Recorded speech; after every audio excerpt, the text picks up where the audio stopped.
Standard literary curricula often center on Hamartia, the fatal character flaw. Under this model, Macbeth is a victim of his own ambition, while Hamlet is paralyzed by his inability to make a decision. Analytical scholarship identifies a different culprit. When we analyze the specific cadence of these plays, time emerges as the active force driving the protagonists toward their destruction. This interpretation aligns with the deep cultural anxiety of the Renaissance. For Shakespeare's contemporaries, mortality wasn't an abstract concept. It was a constant, losing battle against time's inexorable passage. These tragedies explore the psychological and physical wreckage that occurs when a human being falls out of sync with the natural rhythm of the universe.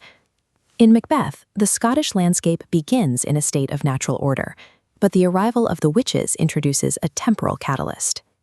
By offering Macbeth knowledge of his future, they pull his focus away from the present and anchor his mind to a reality that hasn't happened yet. Macbeth refuses to let the prophecy unfold naturally. He attempts to condense a lifetime of political maneuvering into a single night by murdering King Duncan. This creates a state of rushed pacing. Macbeth tries to outrun the clock, violently dragging future events into the present tense until the timeline itself fractures under the pressure. This violation of time triggers a biological crisis. Immediately after the regicide, Macbeth realizes he has lost the ability to rest. He has quite literally murdered sleep. To an Elizabethan audience, sleep served as a biological anchor to the natural order. Without it, a person, and by extension, a kingdom, loses its connection to safe, regular time. The violation of the human timeline triggers a breakdown of natural order. The cosmic clock rebels. We see midday darkness strangle the sun, and the hierarchy of nature collapses as horses turn on one another and owls hunt falcons. By hitting fast forward to reach the crown, Macbeth destroyed the psychological and ecological environment he needed to actually wear it. Hamlet faces the opposite temporal distortion. He is a progressive, Renaissance thinker trapped inside the sluggish, cyclical timeline of a medieval blood feud. Hamlet observes that the time is out of joint. His father's ghost acts as a gravitational pull from the past, preventing the prince from moving forward into any viable future. Instead of accelerating, Hamlet pauses reality. He evaluates every moral and theological variable until the present moment remains suspended in midair. This unnatural slowness creates its own kind of pressure.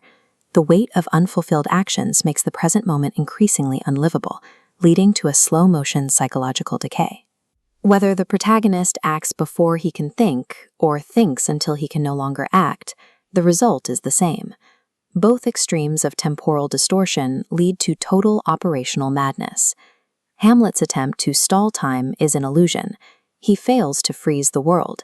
He only succeeds in creating a delay that results in a massive collateral body count for those around him. Macbeth's timeline reaches a similar point of exhaustion. When he learns of his wife's death, the reality of his fractured existence finally settles in. His tomorrow soliloquy isn't an admission of guilt, but a devastating inventory of empty time. The structure mirrors his temporal nihilism, a meaningless loop of days creeping at a petty pace. By rushing the future, he skipped life entirely, becoming a walking shadow without chronological substance. Philosopher Agnes Heller describes this as an irreversible double bind. In these tragedies, time cannot be set right by human hands. Once the proper moment is missed or forced, the destruction is final.